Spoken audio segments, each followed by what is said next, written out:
오늘 사무엘상 17장 12절에서 19절 말씀 저와 여러분이 한 절씩 교독하도록 하겠습니다. 제가 먼저 읽겠습니다. 다윗은 유다 땅 베들레헴에 있는 에브라 사람 이새의 아들입니다. 이새에게는 8명의 아들이 있었는데 사울이 이스라엘을 다스리던 무렵 이새는 나이 많은 노인이었습니다.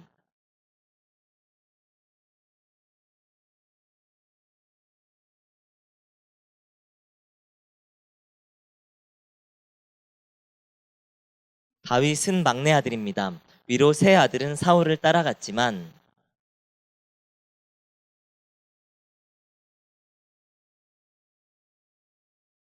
그 블레셋 사람 골리앗은 40일 동안 밤낮으로 앞에 나와서 싸움을 걸어왔습니다.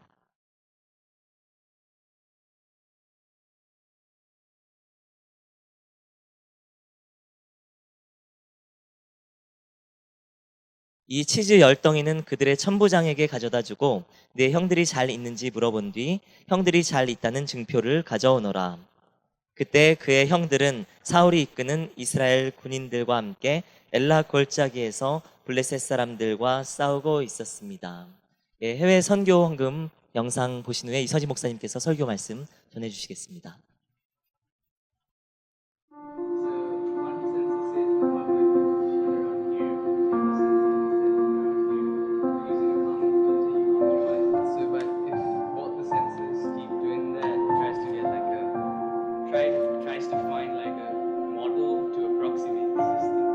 When I look back, I think it's a miracle. I'm very blessed by God to be here and also even to go to All Nations International School. And it was like home to me. And I found a lot of love and encouragement there.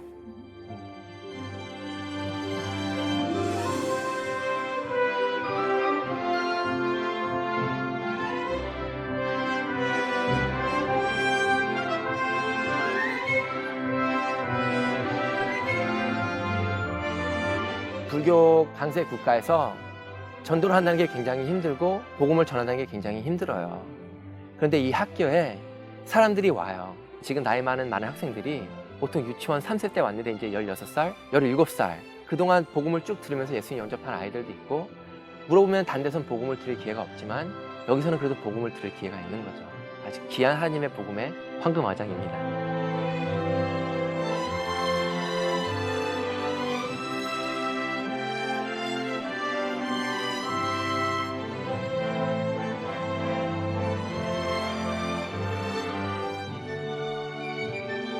수다라가 그 어려운 환경에서 고아원에서 자라왔는데 이 앞길이 어떻게 앞길을 열어줄까 많이 고민을 했어요. 근데 하나님께서 도와주셔서 얘가 대학교를 갈 수 있게 됐고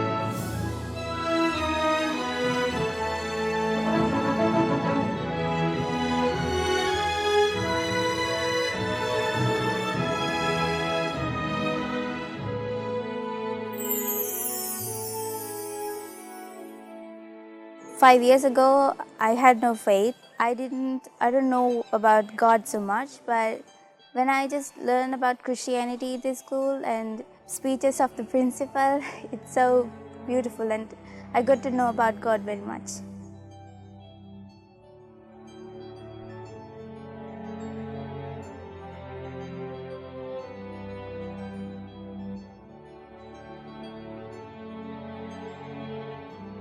After they did the operation, many people started coming. Here in Sri Lanka, when I was in the hospital, not much people came to see me. But in Korea, there was like hundreds of people came to see me. I was saying like, wow, and my mother said it too. After that, so we were so praying to God, thank you for everything. And then I want to say again, thank you for the school. This school is an amazing school actually.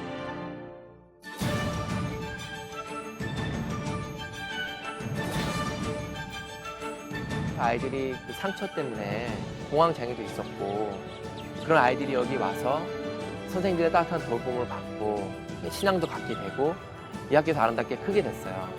얘네들이 정말 이 기독교 가치관을 갖고 예수님을 믿으면은 정말 이 나라의 앞날이 보이고 스리랑카는 제2의 한국이 돼서 이 서남아시아의 복음을 담당할 수 있는 그런 나라가 될 수가 있다고 확신하고 믿고 있습니다.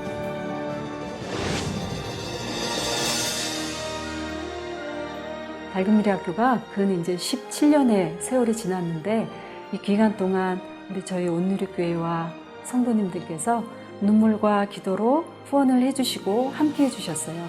그래서 정말 기적으로 저희가 이렇게 발전하고 인재를 키워나가고 있습니다. 저희 모교회인 온누리에서 기도해 주시고 힘껏 후원해 주시고 우리가 건강하게 현장에서 있을 수 있도록 저희들 세워주셔서 너무 감사합니다. 주님과 함께 올해도 힘껏 뛰겠습니다. 그리스도의 생명이 우리를 통해 이 세상에 흘러가기를 원합니다. 세상이 알게 하소서, 세상이 그리스도를 보게 하소서. 이 기도에 함께 참여하고 그리고 쓰임받는 우리 모두가 되기를 주님의 이름으로 축원합니다.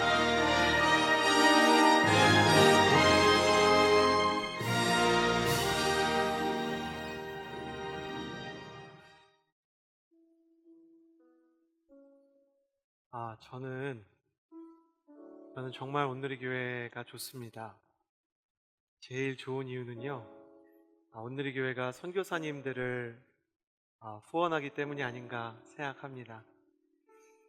아울리치에 나가서 선교사님들을 만날 때마다 저는 선교사님들의 얼굴 속에서 예수님의 얼굴을 봅니다. 여러분 가끔 그런 생각 하십니까? 정말 예수님 같은 크리스천이 있을까? 선교지에 가시면 예수님을 닮은 선교사님들이 너무 많으세요. 그분들을 통해서 예수님을 만나고 또 예수님의 마음을 배우고 돌아오면서 얼마나 행복한지, 그분들을 통해서 예수님의 복음이 전해지는 것이 또 얼마나 감격스러운지, 온누리 교회는 1월 2주간에 걸쳐서 매년 선교사님들을 후원하는 작정을 신청합니다.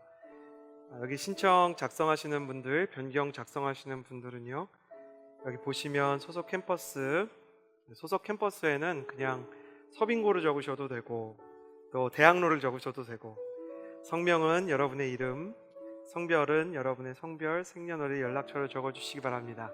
매번 작성을 할 때마다 설명드리지만 자신이 아닌 자신의 가족의 동의를 받지 않고 가족의 이름으로 적으시는 분들 가끔 나오시는데, 가족을 헌신시키지 말고 본인이 헌신하셔야 됩니다. 은행명, 계좌번호, 예금지명 쓰시고요.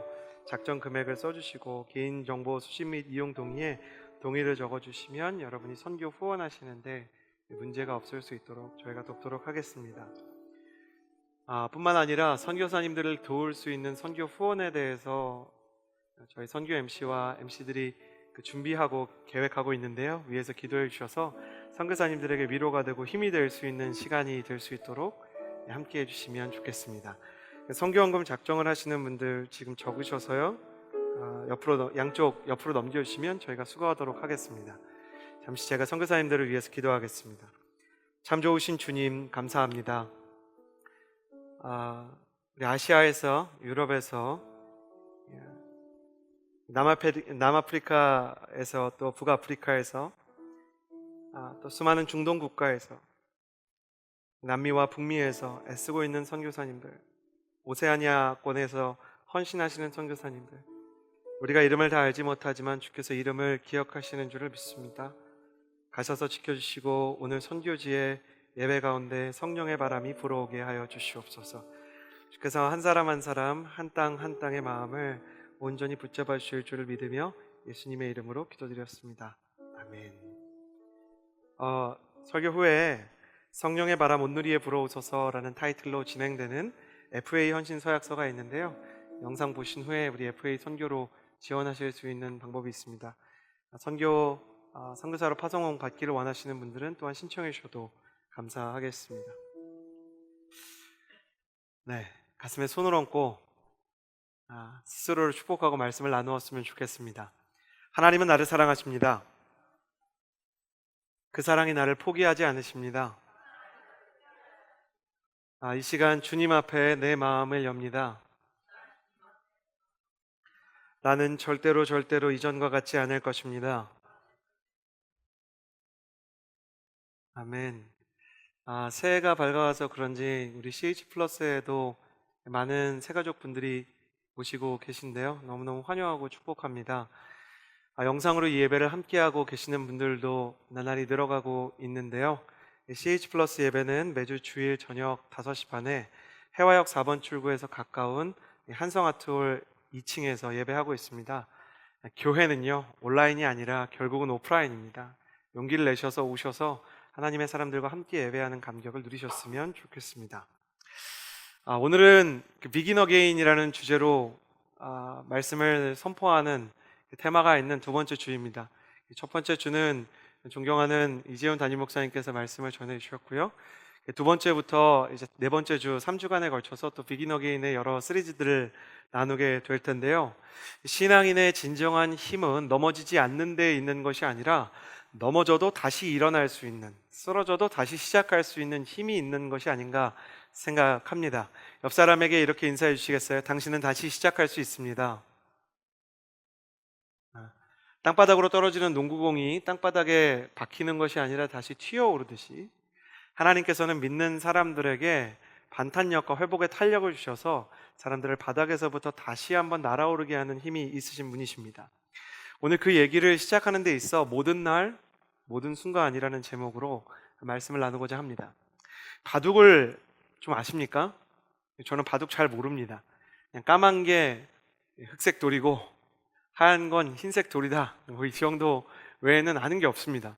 도무지 바둑을 놓는 사람들이 왜 저 자리에 돌을 두는지 저는 알 수가 없습니다.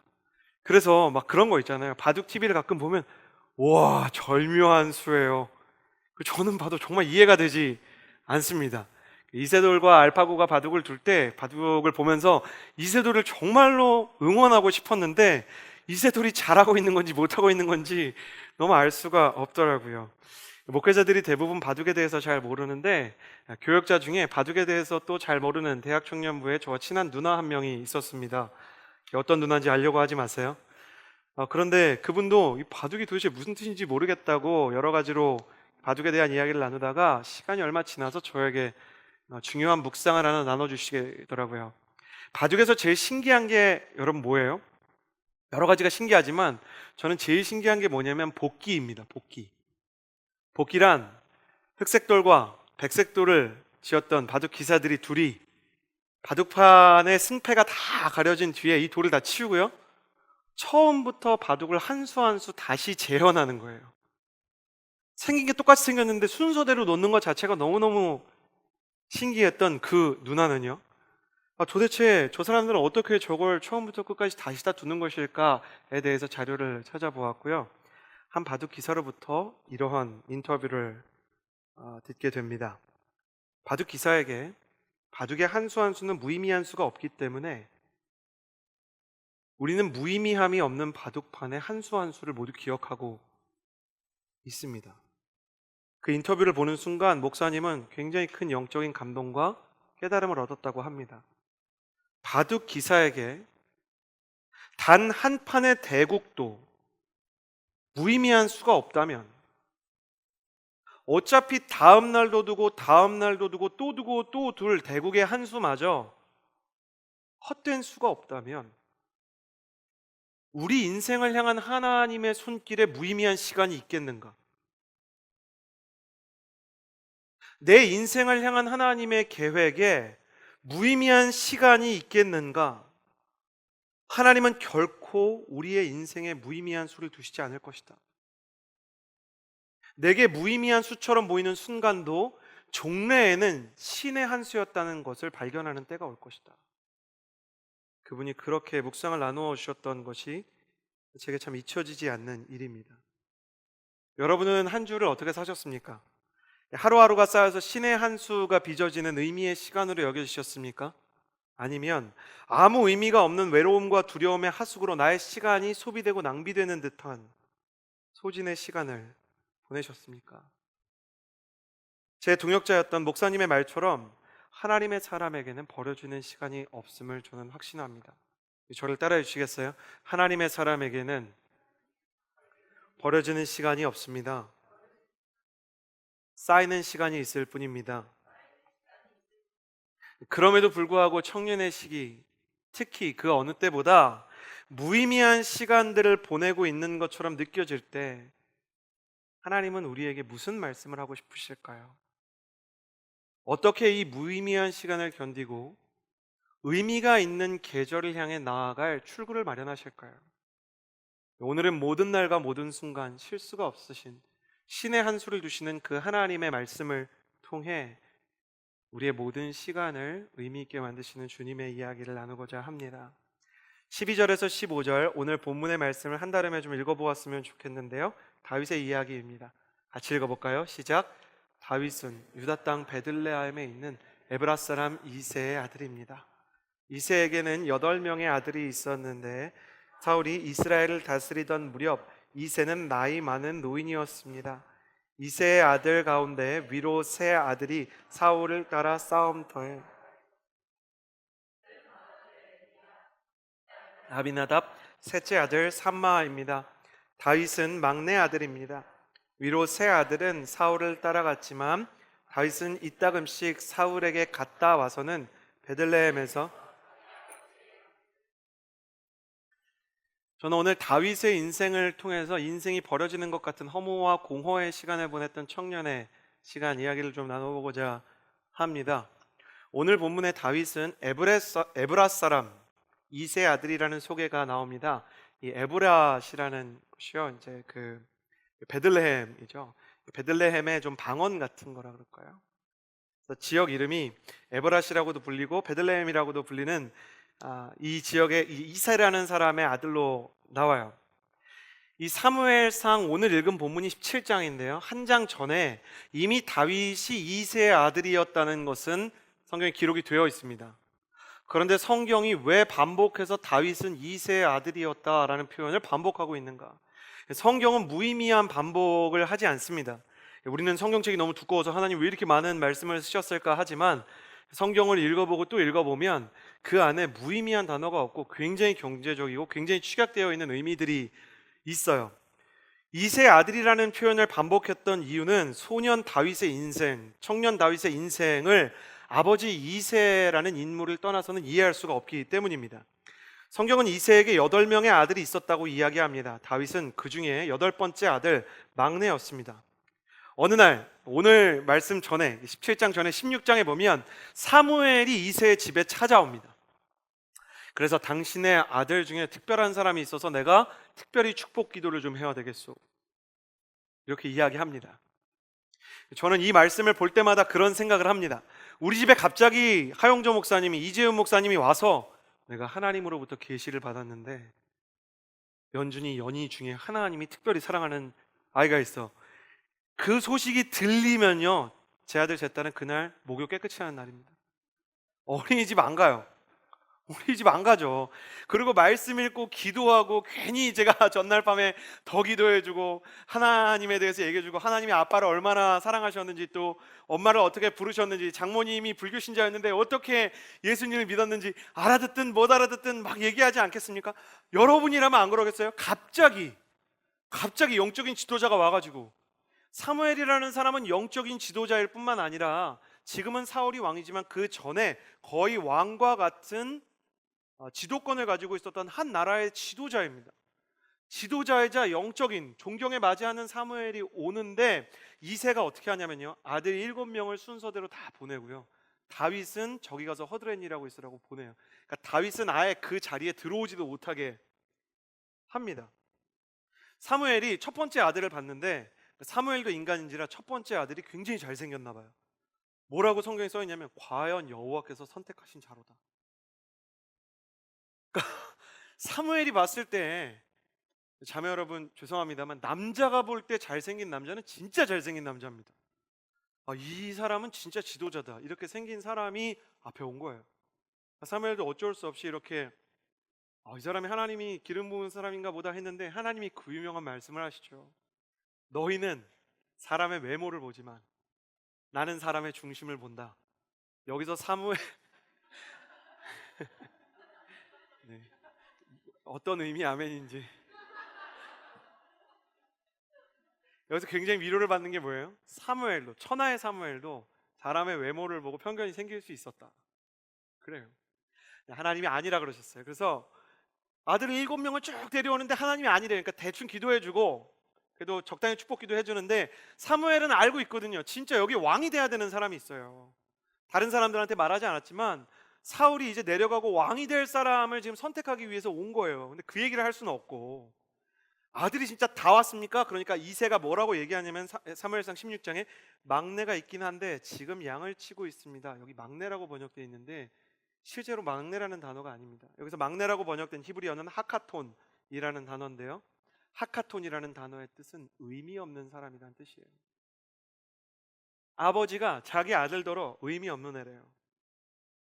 자신의 아버지로부터 아들이 넌 의미 없는 애야, 넌 의미 없는 애야 라는 말을 듣고 또 들으면서 자랐던 다윗의 마음이 어땠을까요?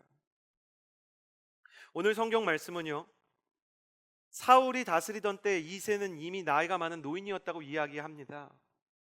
여기에서 시제의 의미를 계속 보면 이새가 살던 대로 살아서 노인이 됐다는 뜻인데요, 그러니까 이새가 노인이 될 때까지 다윗을 인정해 주지 않는 겁니다. 너는 의미가 있어, 특별한 아이야, 하나님이 너를 사랑하셔 라고 말하지 않았어요. 자신의 아버지로부터 존재를 부정당하는 아이였어요. 근데 하나님께서 놀랍게도 그 아이를 선택하셔서 모든 형제와 아버지 앞에서 특별한 축복의 기름 부음을 받게 되죠. 그리고 나서 사무엘의 기름 부음이 특효가 있었든지 다윗이요 왕궁에 취업을 하게 됩니다. 인턴 사원이긴 한데 그래도 청와대예요. 여러분, 집안에서 취업난이 많을 때 갑자기 청와대에서 그것도 캐스팅을 해서요, 청와대 직원이 온 거거든요. 이 말씀에서 이 다윗이 원서를 넣은 게 아니고 직원이 와서 이 사람을 캐스팅해 간 거예요. 그러면 다시 연준이와 연희가 있습니다. 근데 얘가 이재훈 목사님의 안수를 받더니 다음날 청와대에서 사람이 와요. 저라면 잠 못 자는 겁니다. 그때부터는 뭐예요? 스카이캐슬인 거예요. 내가 얘 부모라는 것 자체가 자랑스러운 거 아니겠어요? 와, 나는 얘한테 해준 일이 없는데. 그때부터는 뭐예요? 우리 집사님, 권사님, 장로님이면 뭐 하시겠어요? 뭐 하겠어요? 마리아 행정 가서 간증하는 거죠. 우리는 제대로 애를 한 것도 없고 유기농으로 그냥 이렇게 목동으로 키웠는데 애가 청와대 가서 환경부에 들어갔어요. 뭐 이렇게 얘기를 하게 되지 않겠어요? 말씀을 보니까 사울한테 갔다가 다윗이 돌아왔대요. 그러니까 정규직은 아니고 비정규직인 거죠. 근데 돌아와서 뭐를 했다고 써있냐면 15절 말씀에 보면 사울한테 갔다 와서 베들레헴에서 다시 자기 아버지의 양들을 쳤대요. 아버지가 다윗을 대하는 태도는 하나도 안 바뀌는 거예요. 이 사람 대단한 사람입니다. 이 정도로 못 알아보기가 쉽지 않아요. 여러분이라면 어땠을 것 같습니까? 이 아버지를 향한 마음이 어땠을 것 같으세요? 애초에 프로이드가, 칼 융이, 그리고 수많은 심리학자들이 남자뿐 아니라 여자, 모든 자녀들에게 그들의 자존감에 가장 큰 영향을 끼치는 것으로 무엇을 지목합니까? 바로 아버지와 어머니의 태도 아닙니까? 부모가 그 자녀에게 어떤 태도를 가지느냐에 따라 그의 자존감과 스스로를 소중하게 여기는 마음이 결정된다는 거예요. 거기서 받지 못했으면 사회나 어떤 교회에서라도 사랑을 받았어야 되는데, 한번 보세요. 일단 취업이 돼서 사울의 왕궁에 갔는데 자기가 하는 일은 이제 왕한테 하프를 켜는 일인데, 하프를 켜야 되는 이유가 왕이 제정신이었다가 갑자기 막 미쳐요. 그러니까 취업이 되긴 됐는데 하는 일이 뭐냐면 미친 왕 길들이는 거예요. 그러니까 처음 만난 직장 상사가 미쳤어요. 여러분 중에 그런 분 안 계세요? 주로 취업을 했는데 가봤더니 미친 애들이 이렇게, 미친 과장님이 계시고 미친 부장님이 계시고, 미친 임원들을 섬겨야 되는 직장에 가는 분 안 계세요? 여러분 기뻐하고 즐거워하십시오. 하나님이 선택한 사람들은 원래 미친 사람들이 있는 직장에 간다는 것을 다윗이 증명하고 있는 것이죠. 다윗이 갔는데 여러분, 이 사건 뒤에 뭐가 나오냐면, 지금 오늘 우리가 읽은 이 본문 뒤에 뭐가 나오냐면 그 유명한 다윗과 골리앗의 싸움이 나오는데, 그렇게 수도 없이 왕궁을 출입하고 자기가 귀신 들릴 때마다 하프를 켜서 귀신을 쫓아주었던 다윗을요, 사울 왕이 알아보질 못해요. 기본적으로 사람에 관심도 없고 미친 사람이에요. 그러니까 직장 복도 진짜 없는 거죠. 사회에서 말하는 시체말로 치면 줄 잘못 선 인생인 거예요. 줄도 잘못 썼어요. 사회에서는 격려도 해주지 않아요. 그럼 사무엘이라도 잘해줘야 되는 거 아니에요? 저는 제일 섭섭한 게 사무엘입니다. 기름을 부었으면 책임을 져야지. 기름을 붓고요, 자기 동네로 돌아가세요. 사무엘 선생님, 이 기회를 빌어 천국에 계시지만 목회 이렇게 하시면 21세기엔 큰일 납니다. 기름을 부었으면 멘토링을 해주고 1대1 성경 공부라도 해주셔야죠. 아니, 상담이라도 해주고 공동체를 열어서 MC라도 좀 시켜주면서 이 사람이 하나님의 사람으로서 어떻게 헌신하고 어떻게 충성해야 되는지를 알려주셔야 되는데, 사무엘은 홀연히 떠나요. 이 사람은 참 책임감이 없는 리더가 아닌가? 아니, 집에서 꺼내주든지 훈련을 시켜주든지 해야지. 영적인 안목으로 그를 알아본 예언자조차 사실 다윗을 외면하고 그냥 돌아가 버리는 거예요. 간단히 다윗의 인생을 한 줄로 줄여보면 소년 다윗의 가치를 알아준 사람이 세상에 아무도 없었습니다. 그러나 이후 다윗은 구약 성경에서만 600번이 나와요. 구약 성경에서만 다윗 왕에 대한 이야기가 600번이 나옵니다. 신약 성경에서만 다윗 왕에 대한 좋은 이야기가 60번 인용이 됩니다. 하나님을 제외하면 성경에서 제일 많이 나온 사람이 다윗이에요. 오랜 시간 동안 아버지로부터 존재가 부정당했고, 첫 번째 직장에서 미친 상사를 만난 직원이, 무책임한 영적 멘토로부터 아무것도 배울 수 없었던 버림받은 팔로워가 도대체 어떻게 이렇게 잘 자랄 수 있었을까?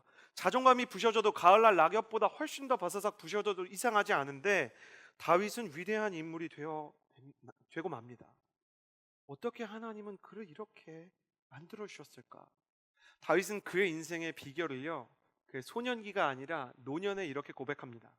우리 모두가 알고 있는 시편 23편 1절의 말씀인데요, 교회를 처음 나오신 분들은 좀 익숙하지 않겠지만 되게 유명한 구절입니다. 어딘가에 시편 23편 1절이라고 써놓으면 다음에 언젠가 다시 볼 날이 올 거예요. 시편 23편 1절을 같이 한번 읽어보았으면 좋겠습니다. 시작. 여호와는 내 목자시니 내게 부족한 것이 없습니다. 이건 다윗이 노년에 자신의 인생이 이제는 그 죽음 이후의 세계를 향해서 한 걸음씩 나아가는 노인이 된 다윗이 자신의 인생을 돌아보면서 쓴 회고시로 알려져 있습니다. 그러면 다윗이 그의 인생에서 사실 목동으로 살았던 시간보다 다윗이 왕으로 살았던 시간이 훨씬 더 길거든요. 2배 이상 차이가 나요. 그러면 하나님, 여호와 하나님은 나의 왕이시니 라고 말해야 되지 않겠습니까? 비유를 하자면, 자기한테 익숙한 걸 비유로 들자면 하나님이 왕이시기도 하니까. 근데 다윗은 하나님을 왕으로 비유하지 않고 목자로 비유해요. 여기서 우리는 2개를 배울 수 있어요. 첫 번째, 다윗이 목자로 양을 치던 이 하카톤의 시절에 하나님을 만났어요. 어떤 방식으로 그가 하나님을 만나고 하나님을 믿게 되었는지 성경이 소상히 기록하고 있지를 않아요. 제가 교회를 처음 나와서 정말 이제 뭔가 교회가 좋은 거예요. 그리고 교회 다니는 친구와도 친한 거예요. 그래서 어떻게 하면 하나님을 조금 더 믿을 수 있고 알 수 있습니까? 대답하고 싶은데 대답하기 참 어려운 때가 많아요. 성경을 읽어보면 어떤 사람이 어떻게 하나님과 친하게 되고 믿음을 가지게 되고 어떻게 그분을 받아들이게 됐는지 사람마다 케이스가 너무 다르고, 어떤 경우에는 그것에 대해서 명확히 적혀 있지 않아요. 여러분 생각해 보십시오. 다윗이 언제 어떻게 하나님을 믿었는지에 대해 성경은 기록하지 않습니다. 그러나 다윗이 죽을 때 힌트를 남겼죠. 여호와는 나의 목자이셨다. 그가 아버지에게로부터 너는 쓸데없는 애야, 너는 의미가 없는 애야, 넌 없어져도 나 슬프지 않아 라는 이야기를 듣고 들었던, 그 서러움을 삼키고 삼켰던 그 초원에서 아버지가 시키는 이 자녀에게 양치는 일을 시킨다는 것은, 여기서 이제 양을 관리하는 직이 있고 양을 말 그대로 이렇게 이리로 저리로 끌고 다니는 일이 있거든요. 근데 여기서 다윗을 양치는 일을 시켰습니다는 양을 이리로 저리로 끌고 다니는 일이에요. 그건 종들한테나 시키는 일이에요. 근데 종들한테나 시키는 일을 아들한테 시켜서 자기가 종인 것처럼 이렇게 고생하고 있는 다윗이 그 서러움을 딛고 하나님을 만났어요. 그리고 그 하나님을 통해서 어떠한 형태로든 그가 자신의 인생이 가치 있다는 것을 알게 된 것이죠. 하나님은 그를 주목해 주셨고 다윗도 그가 하나님의 주목을 받는다는 것을 알게 되었어요. 이것을 무엇이라고 이야기할 수 있냐면 은혜라고 말할 수 있는 거예요. 은혜란 하나님께서 나를 알아주시는 것을 내가 비로소 깨닫게 되는 거예요. 아, 하나님이 나를 알아주시는구나. 하나님이 내가 누구이신지를 알려주시는구나. 하나님이 나를 사랑하시는구나. 하나님께서 나를, 세상이 나를 어떻게 생각하든, 내 부모가 나를 어떻게 생각하든 나를 사랑하시고 나에게 무의미한 시간을 주지 않으시고 나를 향한 특별한 계획과 사랑을 가지고 계시는구나. 그것이 믿어지는 것을 은혜라고 이야기하는 거예요. 아무도 모르는 나를 알아주시고 초라한 나의 재능을 발견해 주셔서 다윗이 그때부터 뭘 하냐면 노래를 불러요. 노래를. 성경은 참 진실한 책이에요. 참 담백한 책이에요. 싸움을 잘하면 잘했다고 써요. 이 다윗이 용사라는 칭호를 얻어요. 다윗은 용사다. 다윗은 수많은 전쟁에서 공을 세우고 다윗이 싸움을 잘했다는 구절이 여기저기 나와요. 다윗은 장군이 될 수밖에 없는 탁월한 재능을 가지고 있었다는 것이 쭉 나오는데 다윗이 노래를 잘했다는 구절은 그 어디에도 나오지 않아요. 근데 하나 나와요. 다윗이 노래를 하면 귀신이 나갔대요. 그러니까 귀신은 나갔지만 사람들도 딱히 이렇게 막 좋아하고 이러진 않았던 것 같아요. 그러니까 다윗은 본인을 화이트리스트로 만든 거죠. 본인이 왕이니까 본인 노래를 이제 온 나라가 다 불러라, 막 이렇게 권력으로 막 다 부르게 한 거죠. 근데 다윗이 어쨌든 하프를 켰어요. 근데 사람들이 그 노래가 참 좋다, 야 다윗 노래 진짜 잘한다, 노래를 잘하면 노래를 잘한다 하거든요, 성경이. 근데 잘한다는 얘기는 없고 귀신이 쫓겨나가니까 사람들이 저건 뭔가 이렇게 영적인 주술 같은 건가 보다 이렇게 데려갔어요. 근데 다윗은요, 귀신 쫓으려고 노래한 게 아니에요.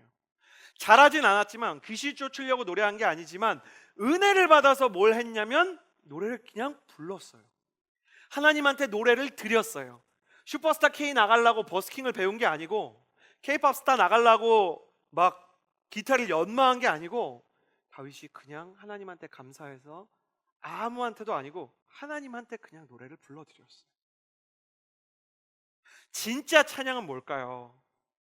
하나님이 들으실 때 가장 아름다운 찬양 중에 하나는 뭘까요? 우리가 같이 찬양할 때 하나님 너무 기뻐하시지만 가장 아름다운 찬양 중에 하나는 그게 아닌가 싶어요. 집으로 돌아가는 길에 혼자 하나님한테 찬양하는 거. 설거지하면서 혼자 찬양하는 거. 저희 외할머니는 이렇게 좋아하는 찬양이 있었어요. 나의 기쁨 나의 소망 되시며. 저희 외할머니가 참 좋아하는 찬양이 있어요. 설거지하고 갈비 재우시면서 나의 기쁨 나의 소망 되시며 나의 생명이 되신 주. 옛날 찬송가인데 너무 놀라워요. 할머니가 계속 부르시고요, 첫 번째. 두 번째 너무 못 부르세요. 그러니까 할머니의 노래를 듣다 보면 이렇게 힘들어요. 그래서 음을 잡아드리고자 같이 불러드리는 거죠. 나의 기쁨. 근데 제 음 따로 할머니의 음 따로, 이 화성도 아니고 그냥 쭉 가요. 그런데도 불구하고 할머니는 계속 찬양을 부르세요. 왜냐면 은혜를 받으면 그냥 얘기해 주셨어요. 찬양이 나오는 거라고. 나를 알아주는 사람한테 노래하고 싶은 건 연인이나 성도나 똑같다고 가르쳐 주셨어요. 다윗은 그렇게 노래를 했어요. 그래서 하나님께서 그 노래를 들으시고 그 노래를 통해서 다윗이 쓰임을 받도록 하시는 것이었죠. 다윗의 마음을 감동시켰던 은혜에 대해 이 다윗은 이 버려지는 수많은 자신의 시간, 아무도 알아주지 않는 시간 속에서 큰 힘을 얻게 돼요. 근데 중요한 건 은혜가 종착역이 아니었다는 거예요. 여러분, 수많은 청년들에게 왜 교회 나오냐고 물어보면 많은 청년들이 은혜 받기 위해 나온다고 이야기합니다. 은혜의 다른 이름인 치유와 회복을 위해서 온다고 이야기합니다. 하나님께서 주시는 사랑과 위로와 격려가 필요하다고 이야기합니다. 다윗의 인생은 거기서 끝나지 않았어요. 은혜가 다윗의 인생에, 다윗의 신앙에 종착역이 되지 않았어요. 다윗은 은혜를 받고 나서 은혜에 반응해야 된다는 것을 알았어요. 그래서 이 은혜에 두 가지 반응을 보이고요, 이 두 가지 반응 때문에 다윗은 버려지는 시간 없이 모든 순간, 모든 날들을 하나님 앞에 의미 있는 신의 한 수로 물들인 하나님의 영웅이 됩니다. 첫 번째는 무엇인가? 우리 16절에서 20절까지의 말씀을 한번 같이 읽어보았으면 좋겠습니다. 오늘 본문 16절에서 20절까지의 말씀 같이 한번 읽어볼까요? 시작. 그 블레셋 사람 골리앗은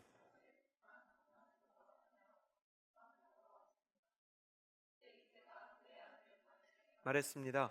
이 볶은 곡식 1에바와 빵 10덩이를 내 형들이 있는 진영으로 빨리 가져다 주어라. 이 10개의 치즈는 그들의 천부장에게 가져다 주고 내 형들이 잘 있는지 물어본 뒤 형들이 잘 있다는 증표를 가져오너라. 그때 그의 형들은 사울이 이끄는 이스라엘 군인들과 함께 엘라 골짜기에서 블레셋 사람들과 싸우고 있었습니다. 다음 날 아침 일찍 다윗은 양들을 양치기에게 맡기고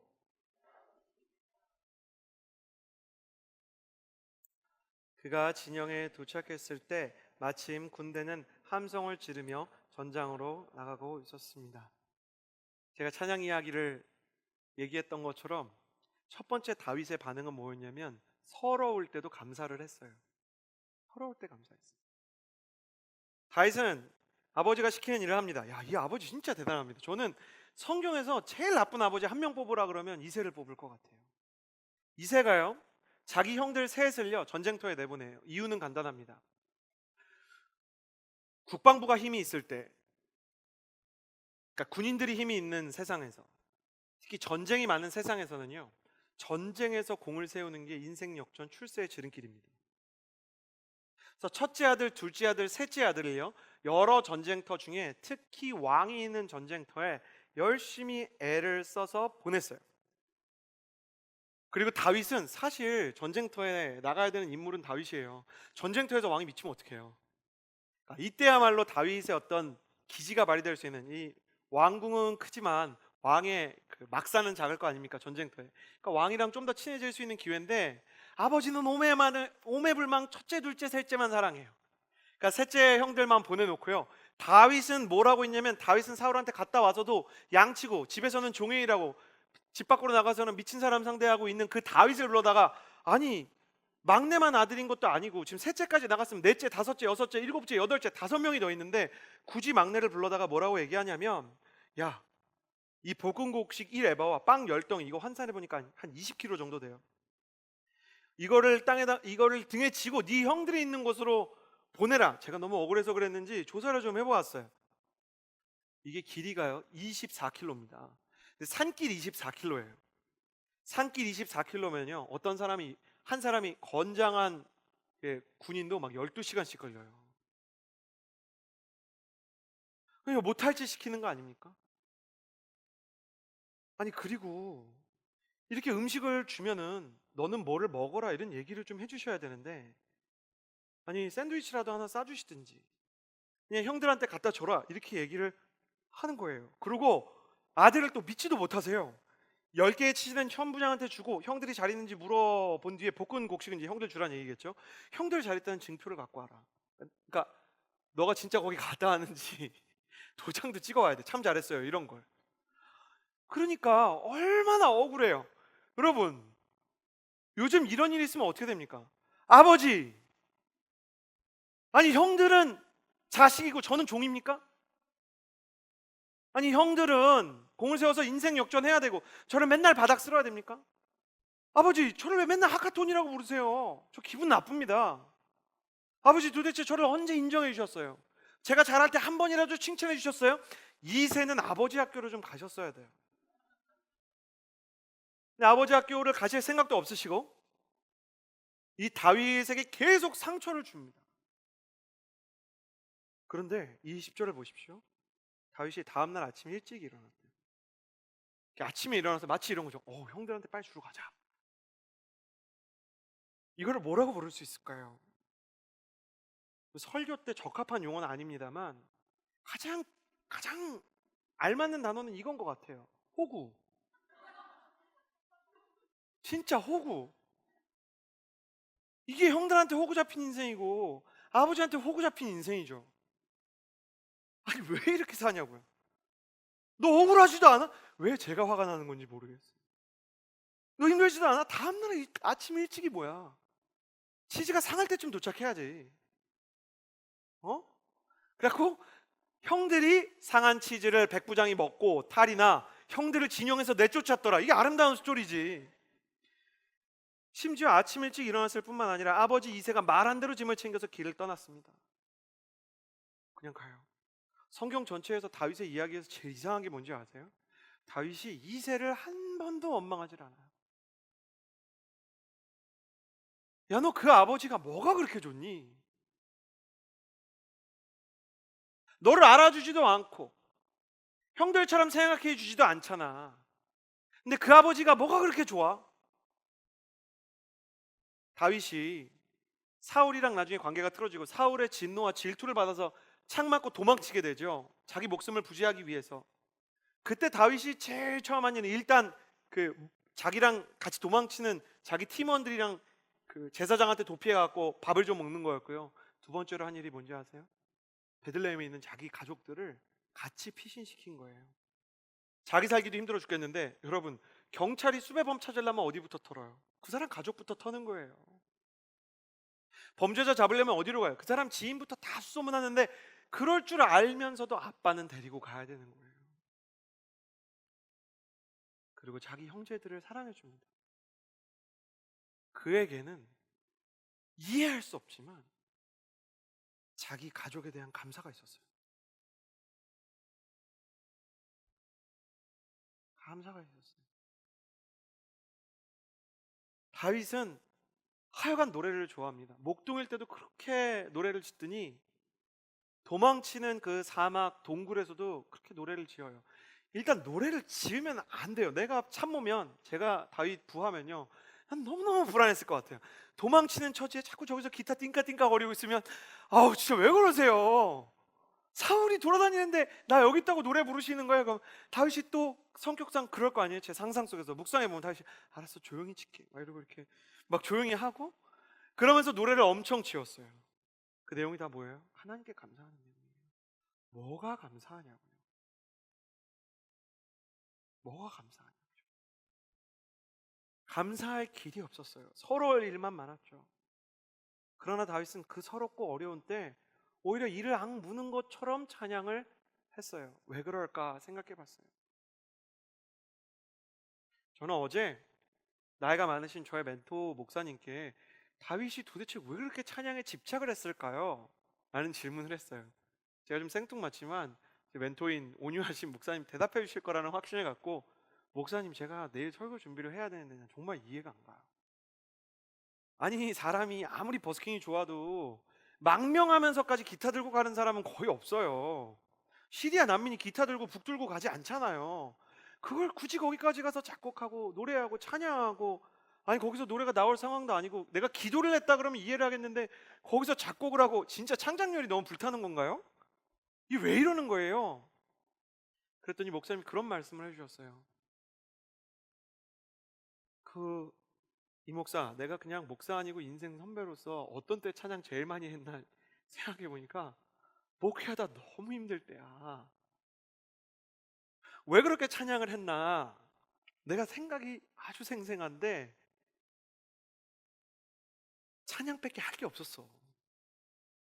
찬양이라도 해야 내 믿음을 지킬 수 있을 것 같았어. 내가 믿음이 사정없이 흔들리고 원망과 불평이 막 나를 찾아오는데 원망이 들어오고 불평이 들어오면 그 참 이상해. 사람이 자기가 원하지 않는 모양으로 막 괴물이 되고 무너지고 막 깨어지는 거야. 그러면서 이런 얘기를 해주셨어요. 사울 밑에 다윗만 있었어? 아니잖아. 사울의 다른 부하들도 있었잖아. 근데 우리 청년부 친구들도 그런 착각을 해. 그 교회 청년부들. 자기 직장 상사가 사울이면 자기는 당연히 다윗인 줄 알아. 여러분 우리가 그런 착각을 얼마나 많이 해요. 우리 직장 상사가 사울이면 나는 다윗이구나. 여러분 내 위에 미친 사람이 있다는 것이 나의 영적인 상태를 보증해 주지 않습니다. 사울 밑에서 수많은 청년 예비 다윗들이 다윗이 아니라 자기가 싫어하는 사울을 닮아갔어요.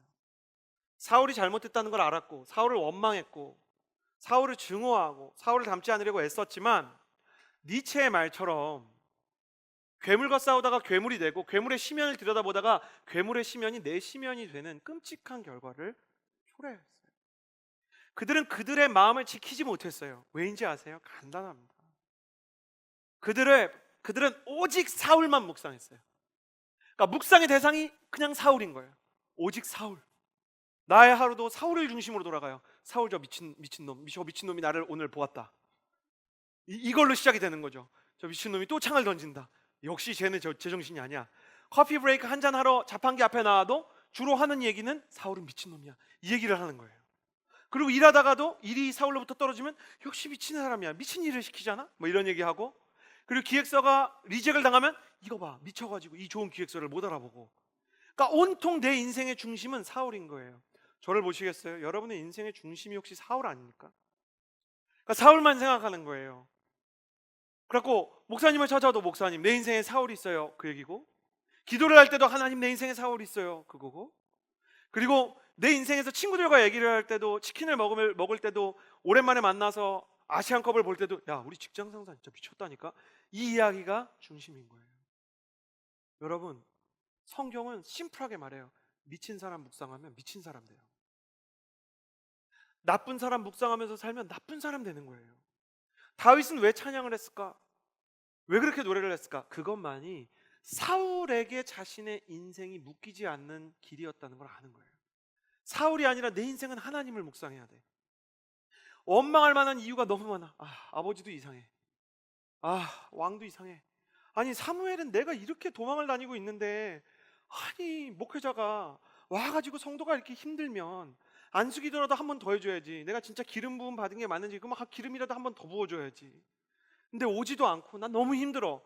그걸 묵상하는 게 아니고 하나님을 묵상하기 위해서 찬양을 했어요. 신앙은 끝내 자기 중심 아니면 하나님 중심이에요. 자기 부인, 하나님을 바라보는 자기 부인 아니면 자기 긍정, 자기 강화밖에 없어요. 근데 사울을 묵상하는 삶은 어떠한 의미로 자기를 계속 강화시키고 자기를 계속 묵상해요. 뭐냐면 내가 너무 불쌍한 거예요. 내가 너무 안 된 거예요. 그래서 교회에 와서도 내가 너무 안 됐다는 얘기를 해주면 너무 기쁜 거예요. 목사님이 내가 제일 불쌍하다고 생각하는 설교를 해주면 제일 좋고, 내가 상처를 받은 것에 대해서만 위로를 해주면 가장 중요하고, 내가 정말 얼마나 불쌍하고 피해자인지만 생각하게 하는 이야기만 내가 쫓아다니게 되는 거예요. 그러면 어떻게 되느냐? 은혜도 받는데 원수도 더 강해져요. 그래갖고 치유 집회 초급, 중급, 고급 다 다니고 다시 초급으로 돌아가요. 고급을 수료해 보니까 초급 때 상처가 다시 살아나는 거예요. 상처가 없이는 신앙생활이 안 되는 거예요. 뭔지 아시겠어요? 고침이 받을 게 없으면 신앙생활이 없는 거예요.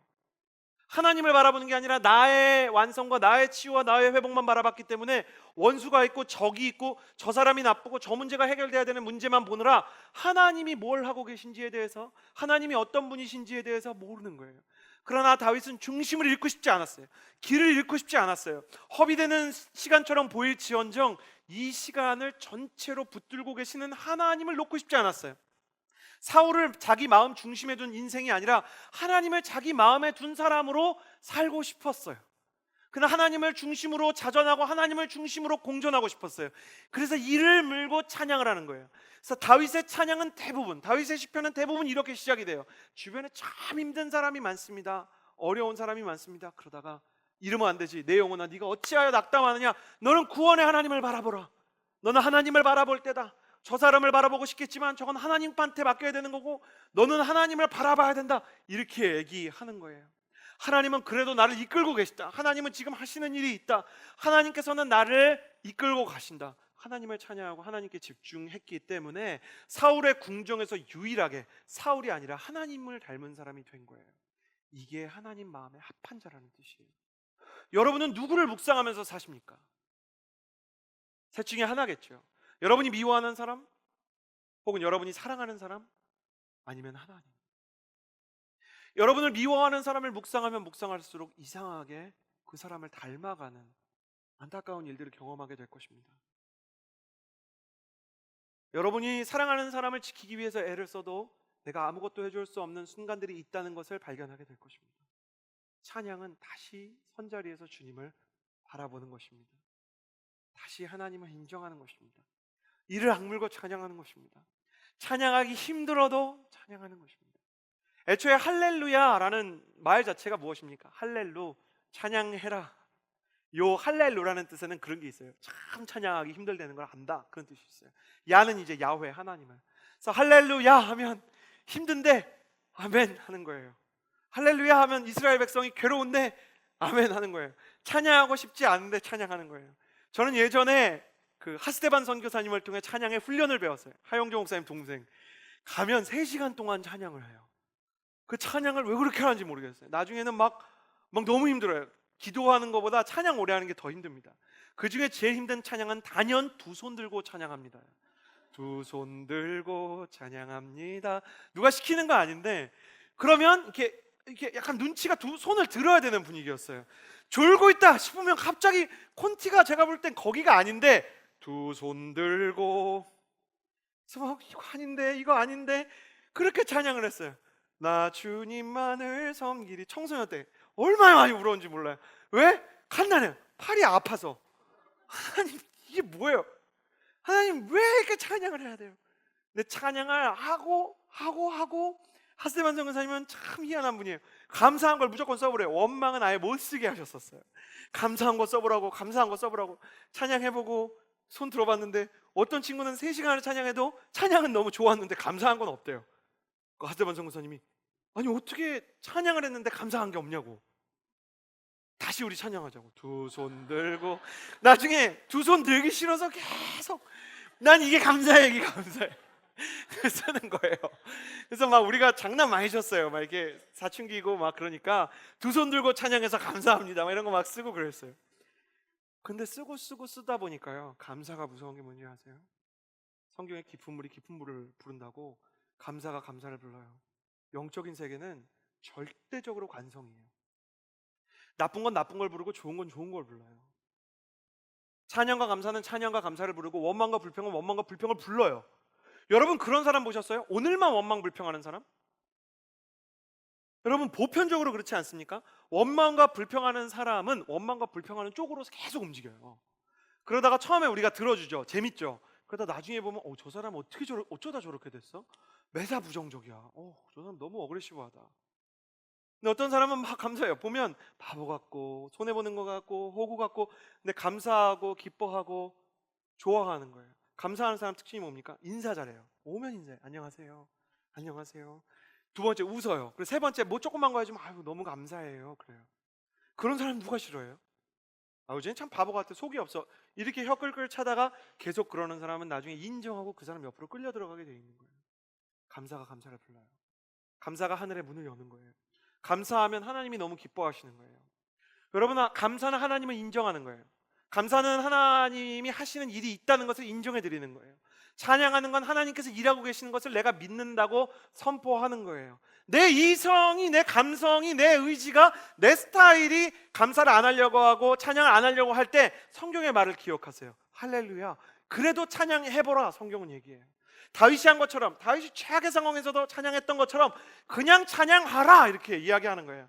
나는 여러분이 이악 물고 찬양할 수 있는 청년이 되기를 주님의 이름으로 축복합니다. 하나님은 찬양하는 사람을 눈여겨보시고 계셨어요. 그리고 하늘에서 박수를 치셨을 거예요. 봐라, 내 저럴 줄 알았다. 저렇게 힘들고 괴로운데도 감사를 발견하는 애가 아니냐. 두 번째, 서러울 때 감사했을 뿐만 아니라 다윗에게는 이게 있었어요. 저를 따라해 주시겠습니까? 작은 일에 헌신하라. 다윗은 작은 일에 헌신을 했어요. 제가 오늘 교회에 처음 들어와서 일을 시작하는데 사도행전에 보면 왜 그런 말이 있지 않습니까?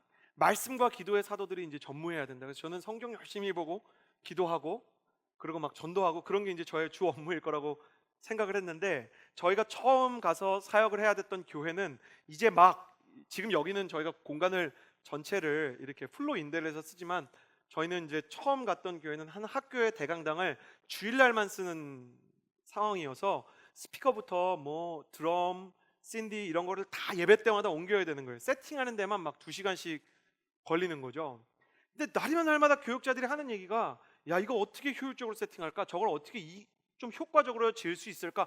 이런 얘기를 하는 거예요. 솔직히 시험에 들었어요. 뭐 하는 거야?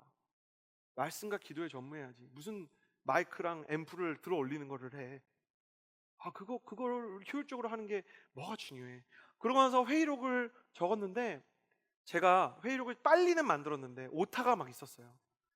그러면 오타를 하나님이 저에게 주신 직장 상사인 것이죠. 그러니까 그 목사님은 그 오타를 너무 잘 찾는 목사님이세요.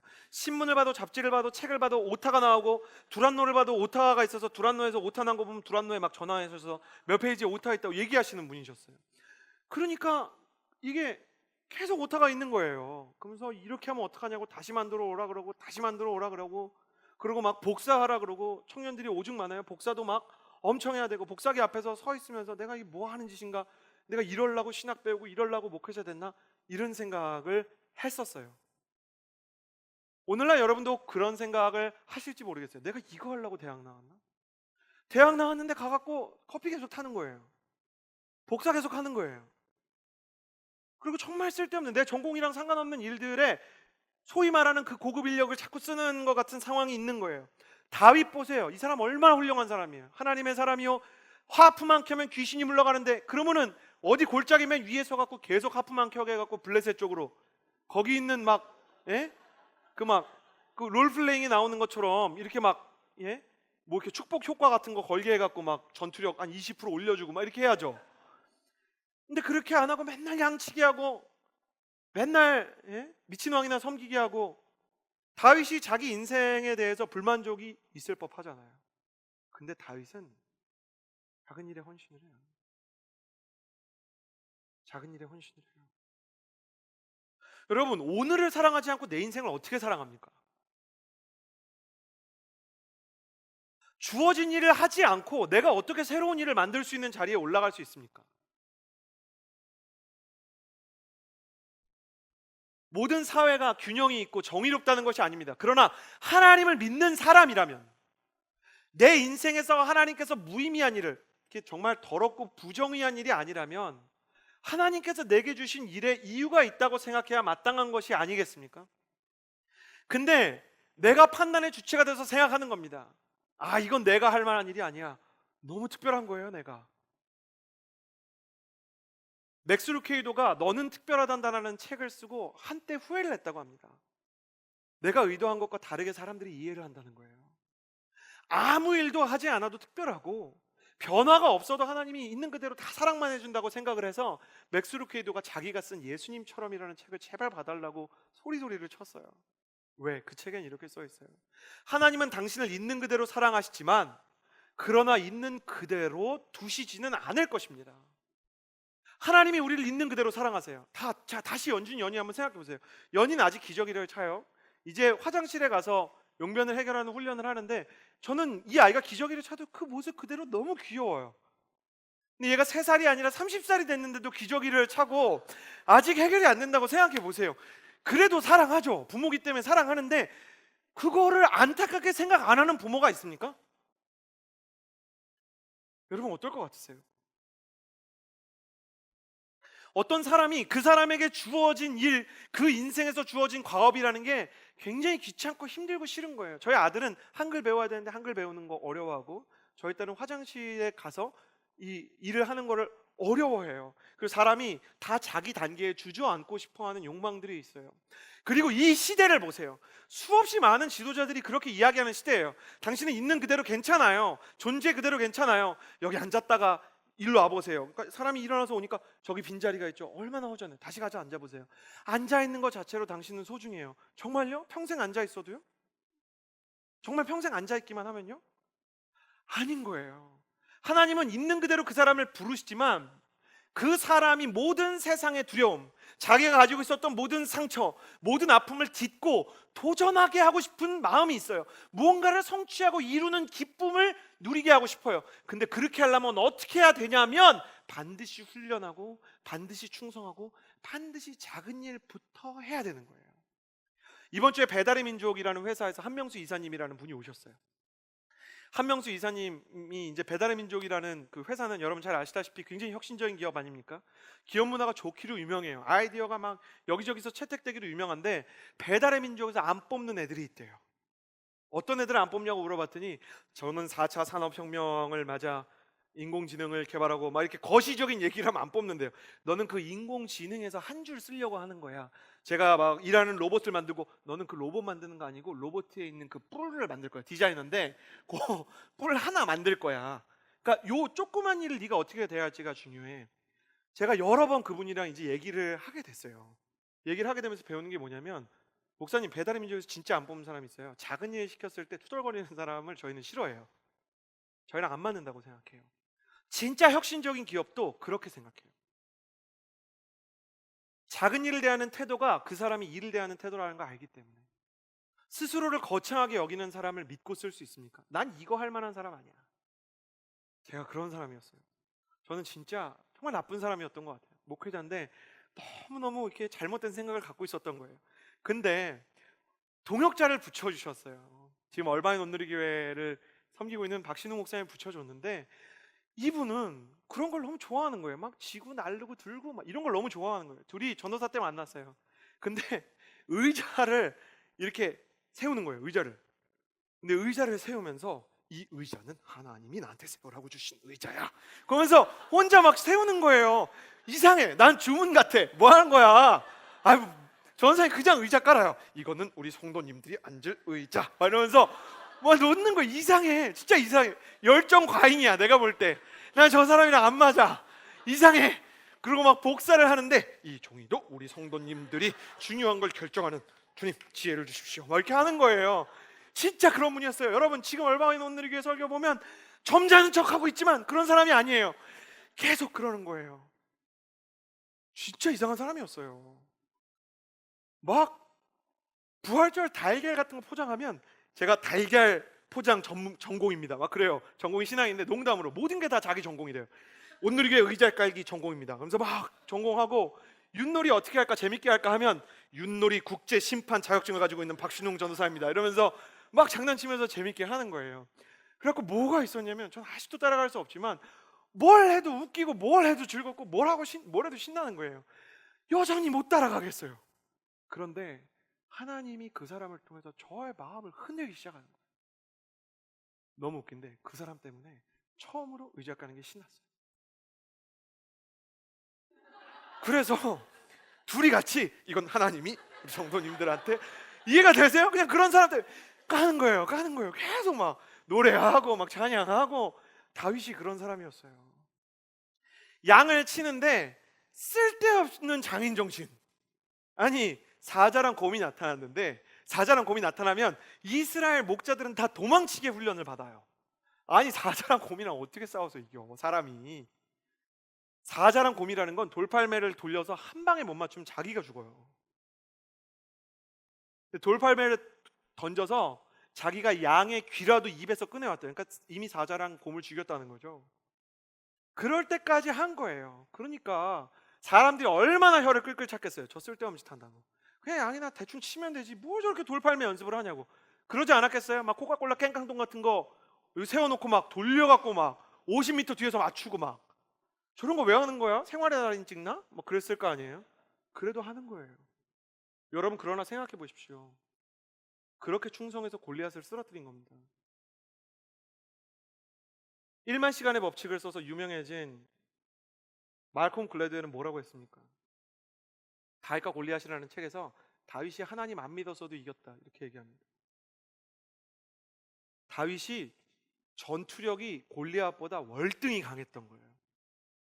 골리앗이 쓸데없는 일로 시간 보내는 동안 다윗은 자기도 모르게 최고의 전사가 되는 훈련을 했던 거예요. 저 같은 사람이었어봐요. 그 시절 저 같은 사람이었으면 전 분명히 이렇게 생각했을 거예요. 아니, 왜 우리 목장엔 곰이 나타나? 개체수도 많지 않은데. 아니, 이스라엘 얼마 있지도 않은, 아니 한 10마리 있는 사자가 왜 하필 내 목장이야? 하나님 너무하시는 거 아닙니까? 우리라면 그러지 않겠어요? 하나님, 예수 믿고 양치면 사자는 예수 안 믿는 목장에 나타나야죠. 아니, 곰은 저기 신천지 믿는 애한테 가야죠. 그러나 다윗은 그냥 자신에게 맡겨진 일을 죽어라고 합니다. 그래서요, 돌팔매 골리앗을 쓰러뜨릴 때 돌을 5개 가져가거든요. 감이 좋아요. 곰이랑 사자는 일격에 죽여야만 살아남을 수 있지만 골리앗은 4발이 빗나가도 죽일 수 있다는 여유가 있는 거예요.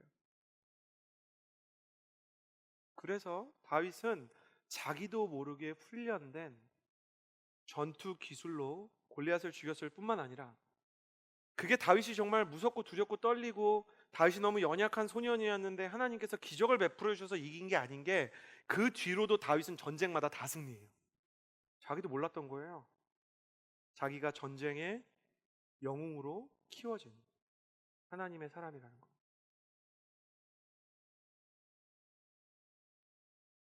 여러분, 우리의 인생 가운데 주어진 시간 오늘을 사랑하는 것은 너무나 힘이 든 일입니다. 세상에는 진짜 그런 사람들이 있어요. 부조리하게 여기저기에서 출신 성분과 인맥과 지형과 혈연을 통해서 낙하산처럼 떨어지는 사람들, 사회의 부조리와 그리고 정직하지 않은 적폐와 안타까운 것들, 그것들은 하나님 안에서 반드시 드러나야 하고 그 모든 것이 기경되어야 하지만, 사랑하는 청년 여러분, 최소한 하나님을 믿는 CH+에 있는 여러분은 그것들 때문에 여러분의 하루와 여러분의 오늘을 포기하는 사람이 되시지는 않았으면 좋겠습니다. 세상이 어렵고 세상이 부정직하고 세상이 여러분을 두렵게 해도 당신에게 주어진 일이 부당하고 거짓말이고 불법이 아니고 죄가 아니라면 최선을 다해서 해보는 것입니다. 내게 주어진 나의 하루를 사랑하는 자만이 결국 나의 내일과 나의 인생 전체를 받아들이고 사랑할 수 있는 것입니다. 예수를 믿어서 진실을 알려드리겠습니다. 어떤 사람들은 이렇게 얘기합니다. 예수님 믿으면 너무 행복합니다. 예수님 믿으면 너무 좋습니다. 근데 제가 리더십들이랑 오늘 솔직히 말했습니다. 예수님 믿으면 여러분 알려드릴게요. 힘들어집니다. 막 사울이 나타나고 곰이 나타나고 사자가 나타나요. 하나님 믿어서 여러분 오해받을 것입니다. 여러분 이해해주지 않고 막 복사만 시키고 의자만 깔게 하고 여러분의 지식과 전공과 상관없는 일들 막 떠넘겨지듯이 여러분에게 일이 막 떨어지고 부당한 대우들과 부당한 억압들이 여러분에게 떨어질 수 있습니다. 그래도 당신의 일을 하십시오. 당신의 인생에서 최선을 다하십시오. 하영조 목사님은 하나님은 실패하는 사람도 너무너무 사랑하신다고 하셨습니다. 좌절하는 사람도 너무너무 사랑하신다고 하셨습니다. 물론 성공하고 승리한 사람도 사랑한다고 하셨습니다. 그러나 아무 일도 하지 않으면 그 사람을 쓰기는 너무 어렵다고 말씀하셨어요. 포기하지 마십시오. 힘들어서 신앙도 포기하고 싶고 직장도 그만두고 싶고 리더십도 그만두고 교회 섬기는 것도 그만두고 아버지한테 복음 전하는 것도 그만두고 싶은 거 이해가 됩니다. 저도 제 인생을 포기하고 싶었던 때가 있었습니다. 그만두고 싶었던 때가 있었습니다. 근데 제가 계속 가야 됐던 건 하나님이 자꾸 좋은 사람들을 붙여주는 거예요. 저는 지금 왜 크리스천으로 살기 위해서 애를 쓰는가 생각해 봤더니 가족도 있지만 청년들이 있잖아요. 여러분이 있잖아요. 그러니까 내가 여기서 막 갑자기 저는 생각해 봤는데 너무 힘들어서 목회를 그만해야 되겠습니다 이러고 가면은 여러분 어떡하냐고요. 이게 이상하더라고요. 책임져야 될 사람들이 생길 때 더 강해지고 헌신해야 될 대상이 생겼을 때 더 강해지고 너무너무 힘들고 괴로운데 하나님의 말씀을 전해야 되는 자리에 있기 때문에 그 말씀을 전하기 위해서 애를 써야 되고 순종하는 건 예나 지금이나 어렵고 나의 인생을 받아들이고 감사하는 건 너무너무 괴로운데 그래도 여러분의 인생에서 주어진 일을 사랑하고 최선을 다해서 가는 겁니다. 사랑하기 힘들 때마다 받아들이기 힘들 때마다 괴롭고 힘들고 여러분의 하카톤으로 생각하는 부모님의 얼굴이 떠오를 때마다 주님께 기도하고 찬양하기 위해 주님은 우리에게 교회를 주셨어요. 나는 여러분이 치유와 위로와 은혜에서 끝나는 사람이 안 됐으면 좋겠습니다.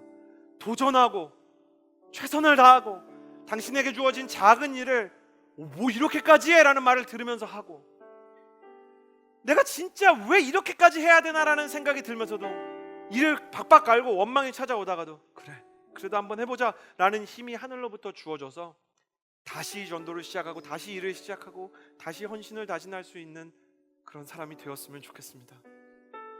2019년 여러분의 인생에서 무의미한 시간은 하나도 없을 거라고 믿습니다. 하나님께서는 우리에게 주어진 모든 일들과 순간을 통해 결국 우리를 완성해 가실 것입니다. 이 시간에 같이 기도하기를 원합니다. 이번에 기도할 때는요 너무 힘듭니다 너무 괴롭습니다를 기도하는 것이 아니라 이렇게 기도하는 것입니다. 하나님 힘을 주십시오. 제가 하나님을 처음 만났을 때 하나님께서 주셨던 제일 큰 은혜가 있다면 무언가가 하고 싶어졌어요. 처음으로 막 기도도 하고 싶고 찬양도 하고 싶고 심지어 막 공부도 하고 싶었었어요. 저는 의욕이 없었어요. 열정이 없었어요. 땅바닥으로 떨어지고 있는 존재였어요. 근데 발버둥을 치고 싶고 공부를 하고 싶고 사람을 만나고 싶고 말씀을 보고 싶고 찬양을 하고 싶은 마음들이 들었어요. 내가 그런 마음이 희미해질 때는 의욕 있고 열정 있는 사람들을 옆에 보내주셨어요. 청년에게 은혜만큼 하나님께서 주시는 큰 선물이 있다면 열정입니다. 나는 여러분이 열정적인 청년이 되기를 주님의 이름으로 축복합니다. 하나님 내가 하고 싶은 일이 생기게 해주십시오. 내게 주어진 일들을 최선을 다해서 하고 싶은 마음이 생기게 해주십시오. 지친 사람들, 소진한 사람들, 주저앉은 사람들, 원망과 불평이 인생의 그냥 습관인 청년들이 있다면 우리 같이 한번 기도해 봅시다. 그리고 열심히 최선을 다해서 나의 인생에 도전하며 나에게 주신 하루하루를 최선을 다해서 살아나갈 수 있는 청년이 되게 해달라고 기도하는 것입니다. 나는 여러분을 초청합니다. 하나님, 실제 내게 열심히 있는 것은 아니지만 내 안에 열심히 살고 싶은, 열정적으로 살고 싶은, 심장이 뛰는 남자로, 마음이 사정없이 움직이는 여자로 살고 싶은 마음이 내 안에 있습니다. 그렇게 생각하는 사람, 자신의 인생 가운데 열정을 구하는 청년이 있다면 그 자리에서 일어나 주시겠습니까? 하나님, 나는 무언가 열심히 살고 싶습니다. 가슴 뛰는 삶을 살고 싶습니다. 하나님, 선교에 대해서든 신앙에 대해서든 내 인생에 대해서든 내 꿈에 대해서든 내 사람에 대해서든 뜨겁게 살고 싶습니다. 하나님, 내게 열정을 주십시오. 내게 하나님께서 성실함을 주십시오. 내게 능력을 주시고 나를 훈련시켜 주십시오. 두 손을 가슴에 대고 하늘로부터 내게 열정을 달라고, 열심을 달라고, 성실한 마음과 능력을 주시고 훈련을 달라고 주님께 주여 한번 외치고 기도합시다. 주여! 신실하신 하나님 아버지, 기도합니다. 물론 하나님 아버지, 우리가 열심히 일한다고 해서 세상이 다 알아주지 않을 것입니다. 물론 내가 가슴이 뛴다고 해서 세상 사람들이 나를 모두 인정해주는 것은 아닐 것입니다. 그럼에도 불구하고 난 열심히 내 가슴이 고동치고 내 심장이 움직이는 삶을 살고 싶습니다. 위로를 넘어 도전으로, 치유를 넘어 비전으로 하나님, 우리는 앞을 향해 나아가야 합니다. 선교도 도전이요, 비전도 도전이요. 하나님, 우리 인생에서 골리앗과 같은 사람과 맞서 싸워야 하는 마음도 그 모든 것이 하나님의 은혜인 줄 압니다. 하나님 아버지, 그 은혜와 열정 속에서 나 자신의 얼굴을 찾아가는 청년이 되게 하여 주시옵소서. 내게 주어진 일을 온 힘 다해 열심히 하는 것입니다. 내게 허락된 일을 최선을 다해서 하는 것입니다. 하나님, 가슴이 뛰게 하여 주시옵소서. 하나님, 최선을 다해 달려나갈 수 있는 두 다리를 주옵소서. 실패했습니까? 무너졌습니까? 상처를 받았습니까? 사람들이 알아주지 않았습니까? 그러나 하나님께서는 알아주시고 하나님께서는 발견하시고 무의미한 시간을 절대로 주지 않습니다. 하나님은 나의 인생에 가장 귀한 것들로 나의 인생을 펼치시고 새롭게 하시길 원하십니다. 뜻이 있는 곳에 길이 있는 것이 아니라 찬양과 감사가 있는 곳에 길이 있는 것입니다. 소망이 사라지고 열정이 사라지고 아무것도 하지 않아도 된다고 이야기하고 헌신하지 않아도 된다고 이야기하지만 헌신해야 합니다. 내게 주어진 작은 일 온 마음을 다해 헌신해야 합니다. 신실하신 하나님 아버지, 하나님께서 우리를 용사로 부르셨습니다. 하나님께서 우리를 위대한 사람으로 부르셨습니다. 하나님께서 나를 전사로 부르셨습니다. 신실하신 하나님 아버지, 하나님은 이 아들을 용사로 부르셨습니다. 전사로 부르셨습니다. 한 번의 패배, 두 번의 실패가 이 아들을 무릎 꿇게 하지 못할 것은 주께서 이 아들과 함께 하시기 때문임을 믿습니다. 신실하신 하나님 아버지, 하나님께서 주시는 열정으로 다시 일어나 세금과 세비전을 향해 도전할 수 있는 용기가 있게 하여 주시옵소서. 세상이 여러분과 경기도 힘들지만 하나님 아버지께서 할렘과 할 능력을 허락하여 주시기를 소원합니다. 영적인 힘을 허락하여 주옵소서. 하늘의 용기와 능력과 하늘의 열정을 부어 주시옵소서.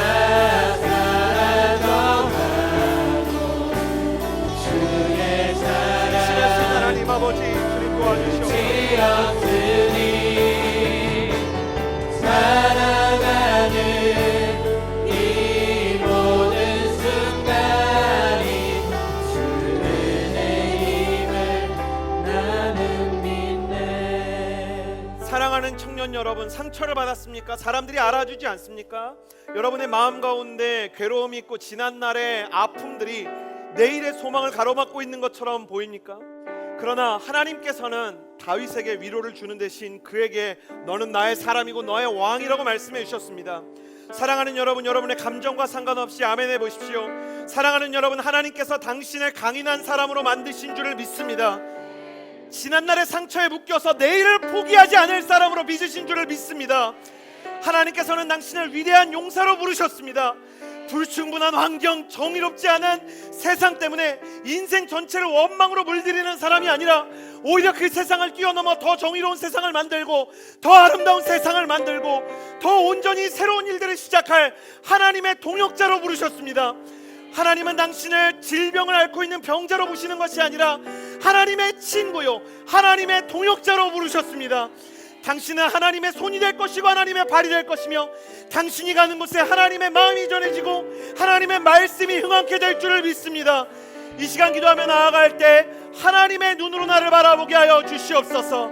그리고 나를 바라보시는 주님과 함께 동행하게 하여 주시옵소서. 주님의 눈으로 나를 바라보고 주님과 함께 동행하는 청년이 되게 해달라고 주여 한번 부르짖고 기도합니다. 주여!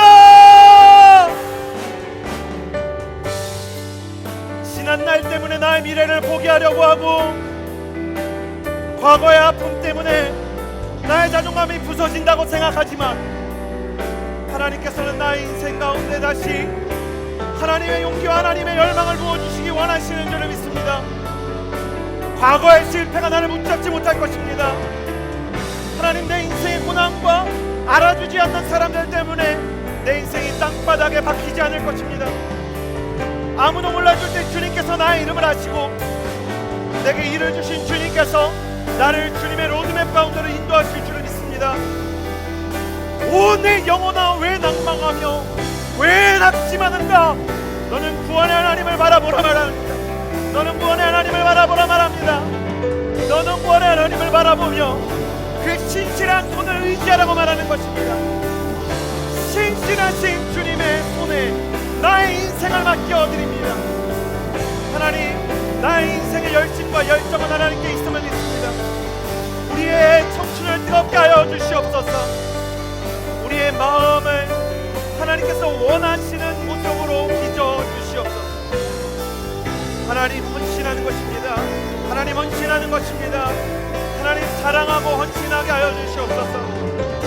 하나님 아버지, 주님께서 우리 한 사람 한 사람, 주님께서 우리 각 사람을 향한 하나님의 마음과 하나님의 사랑으로 우리를 승리케 해주실 줄을 믿습니다. 하나님 아버지, 우리에게 하나님 아버지의 능력과 하나님 아버지의 마음을 불어넣어 주시옵소서. 세상의 소망이 다 사라진다 해도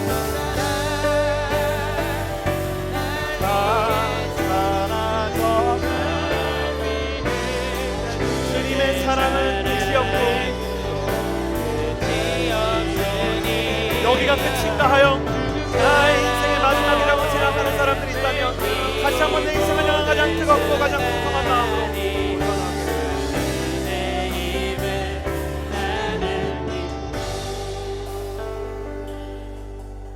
여러분, 한 해를 시작하면서 우리 같이 다짐하고 우리 같이 하나님께 헌신하는 것은 하나님, 내가 감사하는 사람이 될 수 있도록 나의 영혼을 이끌어 주시옵소서. 여러분, 감사보다 원망이 훨씬 더 쉬운 시대라고 이야기하는 요즘입니다. 여러분의 원망을 먹고 사는 지도자들과 정치인들이 나올 정도입니다. 아마 여러분이 원망하지 않고 감사하면 아무런 이득을 볼 수 없는 사람이 세상에 널리고 널려 있을 것입니다. 여러분은 그들의 팔로워가 아니라 주님의 팔로워인 줄을 믿습니다. 주님께서 세상을 통치하신다는 믿음 때문에 벌어지는 것 같은 내 인생에 소망이 있음을 믿고 한 걸음씩 나아갈 수 있는 사람, 여러분, 그래서 초청하는 것입니다. 하나님, 감사하는 법을 배우게 하여 주시옵소서. 홀로 찬양하는 사람이 되게 하여 주시옵소서. 나는 가만두면 원망이 찾아오고 불평이 찾아오는 사람이오니 주의 성령의 바람이 불어와 찬양과 감사가 우러나오게 하여 주시옵소서. 오래된 찬송가의 가사처럼 내 영혼의 그 깊은 데서 맑은 가락이 울려나서 하늘 곡조가 흘려나와 내 영혼을 고이 적시는 일이 일어나게 하여 주시옵소서. 두 손을 가슴에 얹고 저를 따라 선포하십시오. 내 영혼아 감사할지어다. 내 영혼아 찬양할지어다. 내 영혼아 여호와를 송축할지어다. 감사와 찬양과 예배가 회복되게 해달라고 주님 앞에 기도하며 나아갑시다. 기도하겠습니다. 신실하신 하나님 아버지, 기도하며 나아갑니다.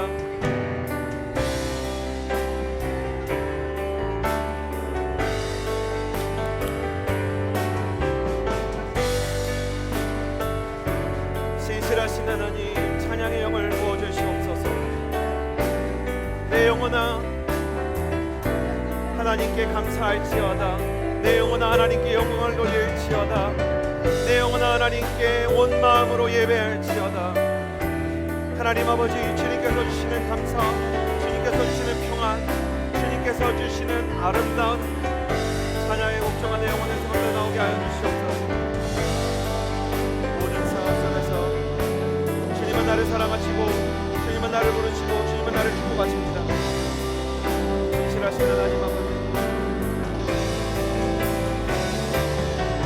이 원망과 아픔이 있는 시간 속에서 다윗이 자신의 인생의 모든 어려움들을 극복하고 하나님의 뜻과 하나님의 꿈을 이루었던 것처럼 우리에게 다윗의 영을 주사 찬양하게 하옵소서. 우리에게 하나님의 말을 주사 감사하게 하옵소서. 아무 일도 하지 않아도 하나님 있는 그대로 우리를 사랑하시지만 이 상태 그대로 내버려 두지 않으시고 도전하게 하고 꿈꾸게 하시고 승리하게 하십니다.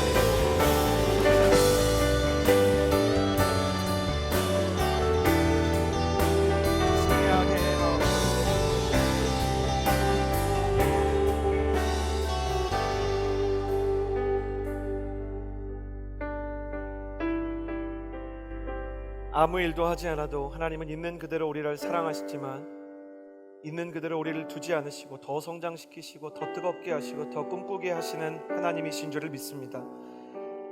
하나님, 꿈꾸는 것 자체가 두려운 세상입니다. 세상이 우리더러 저들은 포기의 세대라고 이야기합니다. 그러나 누가 누구를 규정한단 말입니까? 우리의 정체성은 세상의 문화적인 지도자들과 정치적인 지도자들과 학문의 지도자들에게 있는 것이 아니라 하늘에 계신 하나님께 있는 줄을 믿습니다. 규정을 해도 하나님께서 하시고 성취를 하셔도 하나님께서 하시고 이끌어 주셔도 오직 하나님께서만 이끌어 주시는 줄을 믿습니다. 모두가 포기를 이야기하고 원망과 불평이 우리 전체를 노예처럼 끌고 가려고 해도 감사와 찬양의 날개를 주셔서 날아오르게 하시고 내게 준 사소하고 가치 없어 보이는 일이 하나님께로부터 주어진 선물이라 믿으며 때로는 감정이 동의하지 않고 이성적으로 납득이 되지 않아도 나에게 주신 오늘, 또 내가 오늘 해야 하는 일들에 대해 최선을 다하며 하나님 앞으로 나아갈 수 있는 하나님의 청년이 되게 하여 주시옵소서. 하나님, 청년들에게 일할 기회가 많이 필요한 한국의 오늘입니다. 많은 일의 기회들과 자리들을 허락하여 주셔서 우리로 하나님의 꿈과 사람을 섬기는 일에 쓰임받게 하여 주시옵소서. 이제는 우리 구주 예수 그리스도의 은혜와 하나님의 사랑과 성령의 교통하심이 다시 열정을 가지고 새롭게 시작하는 비긴 어게인 하나님의 청년들 위에 이제로부터 영원토록 함께하여 주시기를 간절히 축원하옵나이다. 아멘.